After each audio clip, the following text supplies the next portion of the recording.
Hello everyone. So this is the second video in this series of research methodology और इस video में आज हम जानेंगे रिसर्च के स्टेप्स। ये है सेकंड वीडियो। अगर आपने फर्स्ट वीडियो नहीं देखी है तो आप यहाँ पे क्लिक करके देख सकते हैं। तो आज हम जानते हैं रिसर्च के क्या क्या स्टेप्स होते हैं, किन स्टेप्स को हमें फॉलो करना होता है कोई भी रिसर्च करने के दौरान, मतलब रिसर्च के शुरू से लेके एंड तक का एक एक स्टेप हम जानते हैं। So let's get into the video.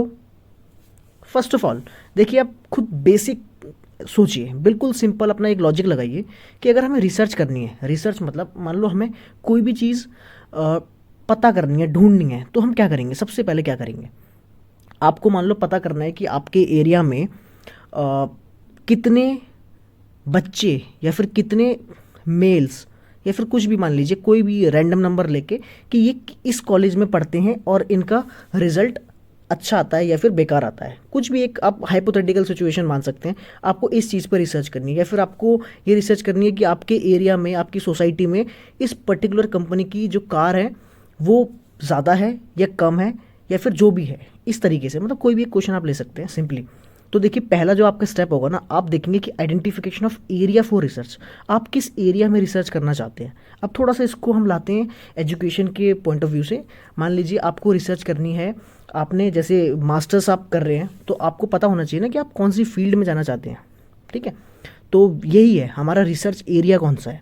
तो सबसे पहले हम वही चुनते हैं कि ठीक है भैया, मैं मेडिकल लाइन में रिसर्च करना चाहता हूँ, या फिर मैं इस पर्टिकुलर पॉइंट में, मतलब लॉ में मैं रिसर्च करना चाहता हूँ, या फिर मैं इस हिंदी के इस टॉपिक पे मैं रिसर्च करना चाहता हूँ, या फिर कुछ भी हो सकता है, कुछ भी, ठीक है। तो वो सबसे पहले आप क्या करोगे? एरिया ही तो सोचोगे। Second is developing research title. अब आप अपना टाइटल बनाओगे, अब आप थोड़ा स्पेसिफिक आओगे। अच्छा ठीक है, मेडिकल लाइन में रिसर्च करनी है, इट्स ओके। तो इसमें हम देखेंगे कि अब हमें किस पर्टिकुलर चीज़ में रिसर्च करनी है। अपने एक टाइटल बनाएंगे, मतलब अपनी स्टडी को थोड़ा सा नैरो करेंगे ना, क्योंकि पूरा मेडिकल लाइन में आप रिसर्च नहीं कर सकते हो। तो आप एक टाइटल लोगे कि मैं सरोगेसी पे करने वाला हूँ, या फिर मैं किसी भी चीज़ पे कर सकते हैं। तो ये हो गया second. Third one is review of literature and analysis of concepts. तीसरा स्टेप, ठीक है भैया, आपने अपना टाइटल सिलेक्ट कर लिया है, कॉन्ग्रेचुलेशंस। नाउ अब आप देखेंगे कि प्रीवियस क्या क्या हमारे पास डेटा अवेलेबल है, मतलब पहले के लिटरेचर्स क्या क्या है, उनको आप रिव्यू करना शुरू करोगे कि हाँ भैया, देखते हैं शुरुआत से लेके अभी तक क्या क्या इसमें ऑलरेडी रिसर्च हो चुकी है, तो उसको हम देखेंगे। नाउ अब आप अपना ऑब्जेक्टिव सेट करोगे। पहले आपने टाइटल सेट किया, अब आप ऑब्जेक्टिव, मतलब कि मैं इस स्टडी को करके अचीव क्या करना चाहता हूँ, ठीक है ना। मेरा ऑब्जेक्टिव क्या होगा कि मैं इसको, इस स्टडी को यहाँ तक ले जाना चाहता हूँ, ये मेरा ऑब्जेक्टिव है। समथिंग, कुछ ना कुछ ऐसा होता है, अपना ऑब्जेक्टिव सेट करते हैं।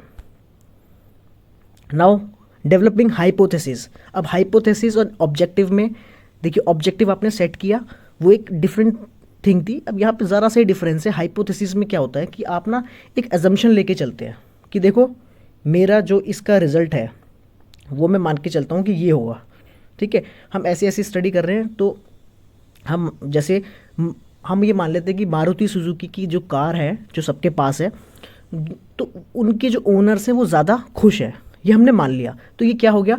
Developing hypothesis. मे बी अगर हम एंड स्टेप तक पहुँचे और हमारा ये हाइपोथेसिस जो है गलत हो सकता है कि नहीं भाई, ऐसा तो है ही नहीं, हमने तो जब रिसर्च करी, पता किया, तो हमें पता चला नहीं भाई, हुंडई वाले ज़्यादा खुश हैं। तो फिर ये कुछ भी हो सकता है। तो पहले हमने जो मान के चले वो हो गया हमारा hypothesis. Now deciding methodology to achieve the objective. अब हम देखेंगे कि ठीक है, हमने जो ऑब्जेक्टिव सेट किया था ना, इसको हम कैसे अचीव करने वाले हैं, हमारी क्या मेथोडोलॉजी होगी।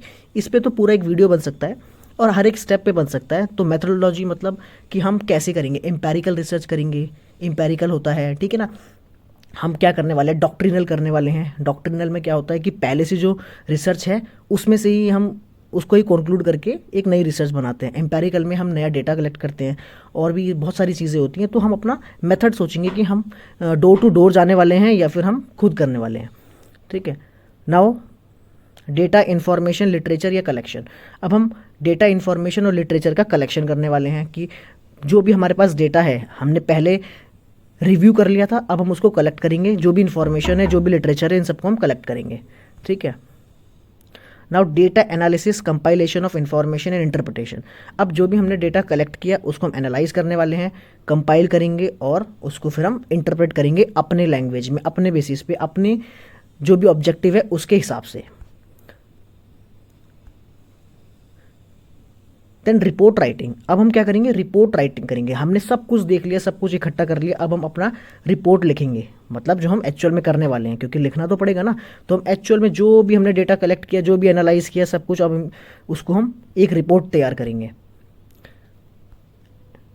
And then submission of report and dissemination of report, या फिर पब्लिकेशन। हम उसको सबमिट करेंगे और फिर उसको हम पब्लिश करवा देंगे।